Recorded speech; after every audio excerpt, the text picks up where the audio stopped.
Boa tarde, meus caros. Bom, então, com muito prazer, nós temos agora, nessa parte da tarde, um painel específico, cujo título é Benzeno, 30 anos da portaria SST, número 14, de 1995.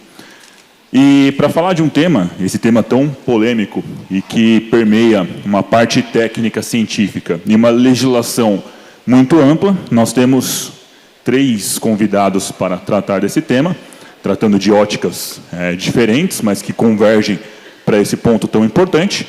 E, para nós começarmos o nosso debate, eu quero convidá-los aqui, primeiramente, doutora Maria de Fátima Menezes Pedroso. Por gentileza, minha cara.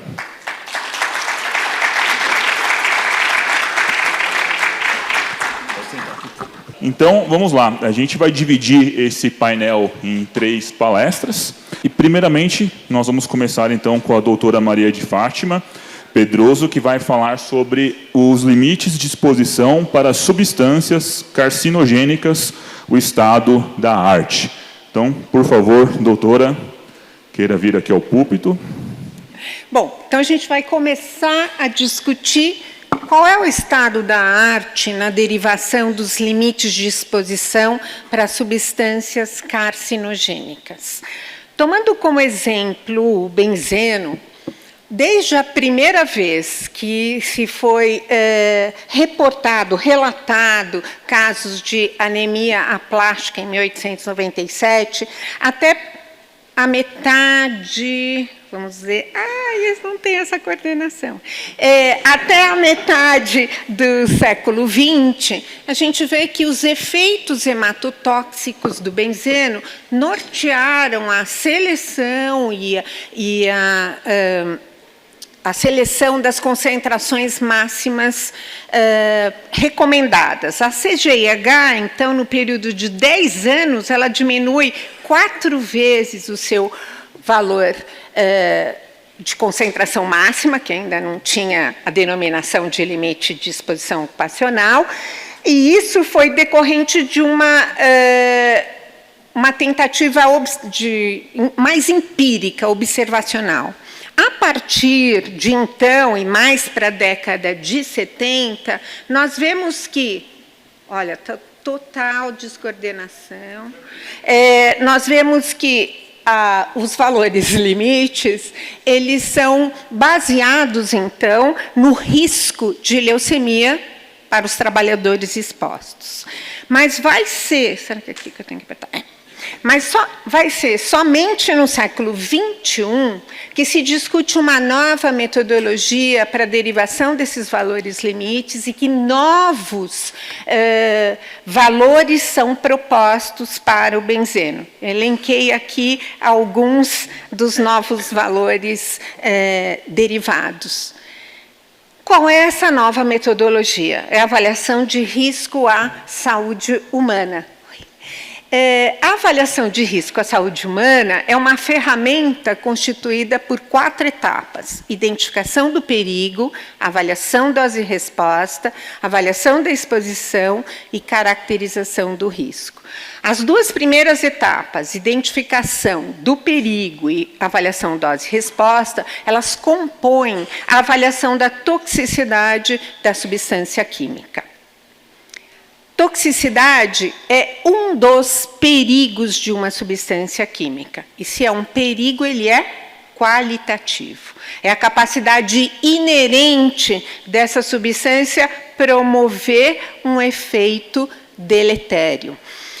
Para os meus alunos, eu costumo dizer que é o grau de maldade da substância. E o risco é a chance ou probabilidade desse efeito dessa toxicidade se expressar em determinadas condições de exposição.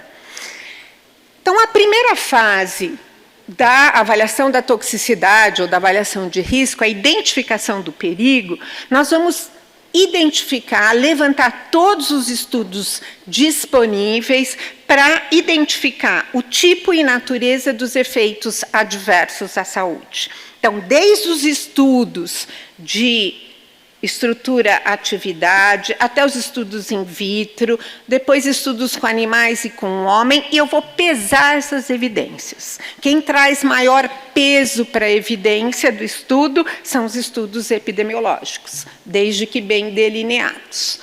Então, quando a gente fala em avaliação de risco, os estudos de toxicidade, eles têm que contemplar todos os estágios de vida da espécie, da concepção até o óbito. Nós verificamos, então, que vários são os endpoints, os efeitos críticos que têm que ser avaliados, e o delineamento do estudo experimental para cada um desses efeitos críticos, ele também é avaliado para poder dar o devido peso às evidências geradas. A segunda etapa é a avaliação dose-resposta. O que a gente quer com essa etapa? Eu quero responder, existe uma dose segura para o homem? Eu posso me expor até abaixo de determinada dose, sabendo que eu não vou apresentar nenhum efeito nocivo? Para isso, eu preciso extrapolar esses dados experimentais que se encontram num patamar de altas doses, senão eu não vejo o efeito, o desfecho, para uma exposição humana que ocorre em baixas doses. Tá? Então, como é que a gente faz isso? Eu tenho que conhecer o modo de ação tóxica da substância. Modo de ação é diferente de mecanismo de ação. Mecanismo de ação é ao nível molecular. Eu sei qual o receptor, qual o tipo de interação entre a substância e o seu sítio-alvo vai ocorrer ali na célula, ou no tecido-alvo. O modo de ação, eu não preciso de toda essa informação. Eu preciso conhecer os eventos chaves, ou seja, as alterações quali e quantitativas que ocorrem sequencialmente após a exposição até a observação do efeito tóxico, até a expressão da toxicidade da substância. Então, como é que eu faço a derivação desses limites de exposição ocupacional de acordo com o modo de ação? Tem base. A base disso é o efeito que a substância, ou os efeitos que a substância promove. Se os efeitos forem determinísticos, ou seja, são órgãos específicos, neurotoxicidade, hepatotoxicidade, até uma carcinogênese não genotóxica, eu posso dizer que existe um limiar de dose. Existe uma dose abaixo da qual o indivíduo pode se expor sem apresentar efeito, esse determinado efeito à sua saúde. Se, porém, o efeito é estocástico ou probabilístico, como o efeito carcinogênico genotóxico, eu não tenho um limiar de dose. O que eu sei? Eu vou trabalhar com os dados de altas doses e vou extrapolar para baixas doses. Por quê? Porque eu sei que diminuindo a exposição, eu diminuo o risco de observação desse efeito carcinogênico. A carcinogênese química é um processo multi-etapas, complexo. Então, primeira etapa, iniciação. A substância, por exemplo, um benzoapireno, entra em contato com o material genético da célula e promove um dano no DNA. Se esse dano não é reparado e a célula se divide, eu vou ter uma célula alterada, uma célula mutada. Existem outros mecanismos pelos quais o organismo pode retirar essa célula alterada do tecido, apoptose, citotoxicidade, por imunossupressão. Se esses mecanismos falham e a célula se divide, começa o processo de proliferação celular, aumentando o número de células alteradas. Nessa fase de promoção, nós temos algumas substâncias que não iniciam o processo do dano no DNA, mas favorecem, promovem a proliferação celular, como os hormônios, por exemplo. Nesse caso, a estrutura química da testosterona. Então, esse tecido, que tem uma massa de células alteradas, essas células começam a realizar elas podem promover a angiogênese, então vão aumentar a vascularização para que elas fiquem mais independentes. Elas podem invadir tecidos vizinhos, podem migrar para o sistema linfático e aí atingir outros órgãos e tecidos, o que caracteriza, então, a metástase, o câncer metastático. Então, como que a gente classifica, então, os carcinógenos químicos de acordo com o modo de ação? Então, carcinógeno genotóxico é aquela substância inalterada ou o seu produto de biotransformação, que é DNA reativo. Ele vai formar a substância química, se liga a uma base nitrogenada do DNA e forma uma ligação covalente, forma um adulto de DNA. De novo, se isso não for reparado, a célula se dividir, daqui a 15, 20, 30 anos, eu vou ter a observação do tumor. Esse agente genotóxico também pode interagir diretamente com os cromossomos, promovendo alteração no número ou na integridade dos cromossomos. Então, um exemplo é essa figura que mostra deleção, duplicação e inversão dos cromossomos. Nós temos os carcinógenos não genotóxicos. São aqueles que não reagem diretamente com o DNA. Outros mecanismos explicam, então, a sua ação. O que a gente sabe? Que na exposição a um carcinógeno inalterado aos seus produtos de biotransformação reativos, eu posso ter mecanismos genotóxicos, os adultos de DNA, a interação com os cromossomos, ou esses produtos de biotransformação podem atuar por mecanismos não genotóxicos, processos inflamatórios, o estresse oxidativo celular, a imunossupressão, ativação dos receptores, silenciamento epigenético. Isso vai levar a uma alteração na comunicação intracelular, no sinal de transdução, e o resultado vai ser o mesmo. A perda do controle da proliferação celular e o aparecimento do tumor. Só que, antigamente, a gente acreditava que qualquer substância que reagia com DNA, ela se classificava como um genotóxico, ponto. Hoje a gente subdivide a genotoxicidade em primária ou direta e secundária ou indireta. A genotoxicidade primária é aquela onde a substância interage diretamente com o DNA, altera esse DNA, célula alterada vai sofrendo proliferação celular, isso leva às mutações e depois o aparecimento do tumor. Aí é que aparentemente, cada molécula poderia, teoricamente, causar uma mutação.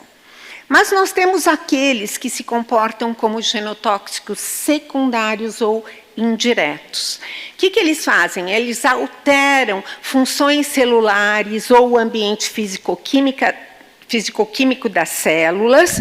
Então, eu preciso que a substância esteja presente em determinada concentração para que ela acumule essas alterações de maneira a que eu possa observar o desenvolvimento do tumor. Então, como é que fica o Scientific Committee on Occupational Exposure Level?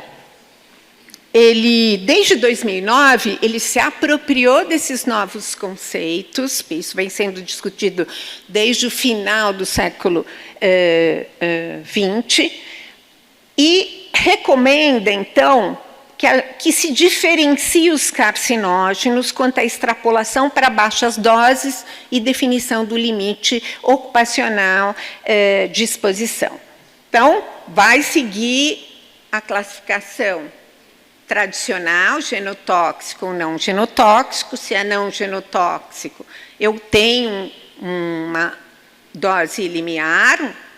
Se ele é genotóxico e ele é DNA reativo, se ele for um genotóxico direto, portanto, ele inicia o processo de carcinogênese química, eu não posso estabelecer uma dose segura, um valor limiar. Se eu não conheço exatamente como ele age, o seu modo de ação carcinogênico, numa postura bem mais conservadora, eu também adoto isso, eu não vou estabelecer um valor limite para essa substância, uma dose limiar, melhor dizendo. Se a substância, ele é um genotóxico, mas ele é secundário, eu posso estabelecer um valor limite prático. E é aqui que está o benzeno. Então, de acordo com de acordo com o modo de ação carcinogênico, como é que eu faço essa derivação? Se a substância tem um modo de ação carcinogênico, genotóxico secundário ou não genotóxico, eu posso estabelecer um limiar de dose. Então, abaixo da dose experimental, eu sei que não vai haver o aparecimento, o desenvolvimento do câncer. Porém, se a substância é um genotóxico primário, os americanos gostam de proceder à extrapolação linear, mas os europeus não gostam, e vocês vão descobrir por quê. Eles preferem que se derive o nível de efeito mínimo a partir de uma dose tumorigênica a 25%. Por que eles não gostam? Na extrapolação linear, eu estou assumindo que existe uma relação linear entre dose e resposta, ou seja, diminuindo a exposição, eu diminuo o risco de observação do câncer. Não há consenso entre a comunidade científica de qual é o melhor modelo para tratar esses dados em altas doses e derivá-lo para baixas doses. A gente vê aqui que o que acontece é que as doses, dependendo do modelo, elas variam muito nessa região de risco aceitável, variam muito em termos de ordem de grandeza, e por isso que os europeus contestam essa extrapolação linear. Mas qual seria essa região aceitável? Também não temos um consenso para determinar isso. As publicações mais recentes, elas falam que os níveis aceitáveis de câncer para trabalhadores seriam um caso de câncer para cada 100 mil expostos, trabalhadores expostos. Alguns falam, mas isso já está mais para a década de 2010, 2012, 4 casos de câncer para cada 100 mil expostos. Esse é o meu critério de risco aqui, o que eu aceito como risco. Como é que eu faço, então, se o meu carcinogênico é um genotóxico secundário como o benzeno? Eu seleciono um estudo crítico. Nesse estudo, ele tem 3 doses. Vamos pegar um estudo com animal de experimentação para ficar mais fácil. Se eu for feliz, porque eu defino, que estou desenvolvendo esse estudo, eu defino as doses antes de começar o estudo. Então, eu não sei e vou observar o desfecho a posteriori. Então, se eu for feliz, eu vou ter a menor dose, onde eu não observo um efeito adverso. Senão, minha menor dose vai ser uma dose que promove um efeito adverso.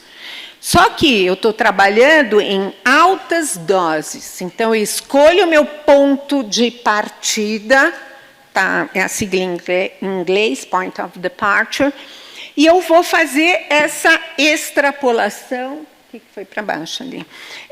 Eu vou dividir pelas minhas incertezas. Diferença entre espécie, interespécie, animal-homem, e intraespécie, homem e homem suscetível. Existem outros fatores de incerteza que a gente tem que considerar nesses estudos. Se ele partiu da dose que promove um efeito adverso, se o estudo é um estudo de curta duração, se meus dados de toxicidade são incompletos, eu não tenho estudos sobre a reprodução e desenvolvimento de 2 gerações, só de uma. Então, eu vou imputando vou multiplicando essas incertezas, mas os valores numéricos das incertezas, eles diferem de instituição para instituição. A CGIH, vocês veem que não tem nenhum, porque ela não usa esse modelo para fazer a derivação dos seus valores limites. Ela vai partir do risco epidemiológico. Em 2020, a NIOSH também confirmou a utilização do modo de ação na avaliação de risco para derivar os limites para substâncias carcinogênicas. Então, os valores limites propostos para o benzeno com base no modo de ação carcinogênico, dependendo dos autores e das instituições, meus amigos aqui falam ECA, eu falava ECHA, viu, gente? Europeu 0,05 e etc. Por que varia tanto? Primeiro, porque depende da seleção do efeito crítico. Segundo, depende da seleção dos estudos críticos. Se eu parto de estudos diferentes, parto de doses, de pontos de partida diferentes. E os fatores de incerteza fazem parte do julgamento científico de quem está avaliando esse risco, e como não tem consenso, ele pode variar muito. Tá? 2, 3, 4, 5, 10, a gente vê vários fatores completamente diferentes. A partir de 2015, uma nova abordagem foi proposta, que se baseia nos ensaios de genotoxicidade. Tradicionalmente, todos os ensaios de toxicidade, eles eram utilizados na identificação do perigo, e era variável dicotômica, sim ou não. Então, qual é a proposta? Quantificar esses ensaios de genotoxicidade in vivo, então, em roedores ou no homem, porque em geral, o pessoal da mutagênese, eles concluíram que a exposição a baixas doses do genotoxicante não leva a efeitos deletérios.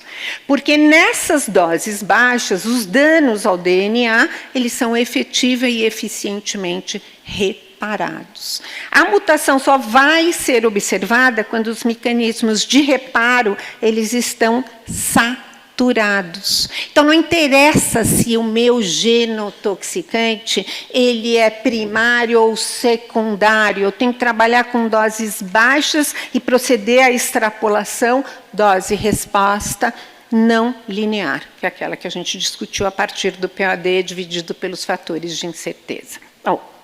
Essa. O que eles estudaram? Como é que eu modelo esses dados? Qual a melhor maneira de tratar esses dados para definir meu ponto de partida a partir dos dados dos ensaios de genotoxicidade in vivo? Fizeram vários estudos e chegaram, olha, a abordagem mais vantajosa é o modelamento matemático usando a dose de benchmark e foi consagrado agora em 2025 por White, com base nos estudos de Slob de 2017, que a resposta eu tenho que selecionar para modelar esses dados um aumento na resposta em relação ao controle negativo de 50%. A gente também usa a dose de benchmark para outros efeitos, mas, em geral, a resposta varia de 5% a 10% só.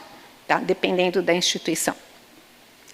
Então, eu trouxe um estudo, eu encontrei 2 estudos, mas esse de Luitgen, eles pegaram um estudo com camundongos, onde eles verificaram a frequência de micronúcleos em reticulócitos da medula óssea desses camundongos, expostos a doses com controle 0, então 1, 10 e 100 ppm.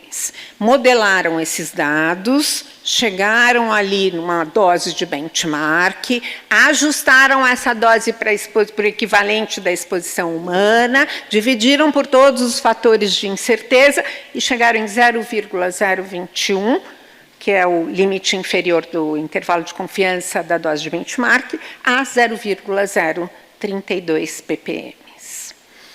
Então, nós verificamos, então, que essa metodologia, a avaliação de risco, ela vem sendo utilizada com 2 abordagens diferentes, mas que são paralelas, porque tanto o modo de ação carcinogênico, genotóxico primário, secundário, quanto a quantificação dos ensaios de genotoxicidade em vivo, nesses 2 casos eu estou quantificando o mesmo efeito, que é o efeito genotóxico. O que muda é o conceito que eu tenho em definir o humor. Eu preciso conhecer esses efeitos, os eventos chaves, e está certo disso, para fazer essa seleção da minha derivação, e na quantificação dos ensaios de genotoxicidade, eu preciso ter um estudo bem delineado para poder estar utilizando esses dados. Era isso. Não sou eu que falei nada disso, ó.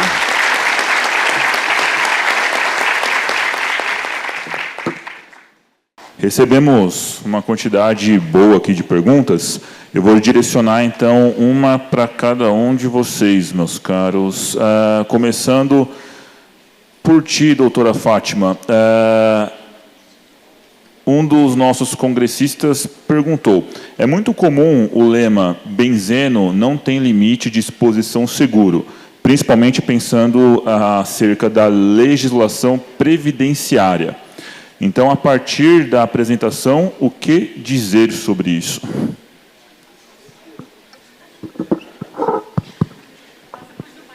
Sabe, eu gosto... O Gilmar também responde. Na década de 50, no final da década de 50, um físico, Thomas Kuhn, ele defendeu uma tese de doutorado sobre o descontinuismo da ciência. Ou seja, eu preciso quebrar o paradigma em algum momento, senão a Terra continuaria sendo quadrada nessa percepção. Então, eu não posso, na minha percepção, eu trabalho com ciência. E eu não posso direcionar os novos conhecimentos, os novos conceitos da ciência, eu não posso manipulá-los de maneira que atenda os meus interesses previdenciários. Eu também sou aposentada, tá? Eu também gostei de pegar o gancho de 2 aposentadorias no último minuto. Eu não estou dizendo isso. Isso é bom, eu me planejei e eu fiz por merecer, trabalhei 60, 70 horas por semana. Porém, não é isso que a gente está discutindo. Eu estou discutindo saúde. Eu estou discutindo exposição ocupacional e saúde. Assim como eu não acho que a gente possa direcionar segundo os nossos interesses previdenciários ou pessoais, eu também não posso afirmar que uma molécula da substância pode causar mutação. A mutação, ela se refere a um conjunto de genes que codificam proteínas. Isso representa 1,5% do nosso genoma. O que faz o 98,5%? regula. Vocês concordam que a minha célula da pele tem o mesmo genoma, o mesmo DNA que as minhas células do fígado? Então, como é que a célula da pele produz proteínas, enzimas, outros fatores, então macromoléculas, que são diferentes do fígado? Porque eu tenho todo esse epigenoma que está controlando, ligando e desligando esses 20 mil a 25 mil genes que codificam proteína. Então, eu tenho um universo, e quando a gente trabalha com probabilidade, a gente também olha e fala, puxa, aquela molécula que danadinha foi lá e acertou. Ela tem chance? Tem chance. Mas aí eu preciso diferenciar, e esses novos conceitos, eles estão mostrando exatamente isso. Mas a preocupação não é derrubar os aspectos legais. A preocupação da ciência é realmente salvaguardar a saúde do trabalhador. Então, vocês me desculpem, em tempos de negacionismo, eu não nego a evolução da ciência.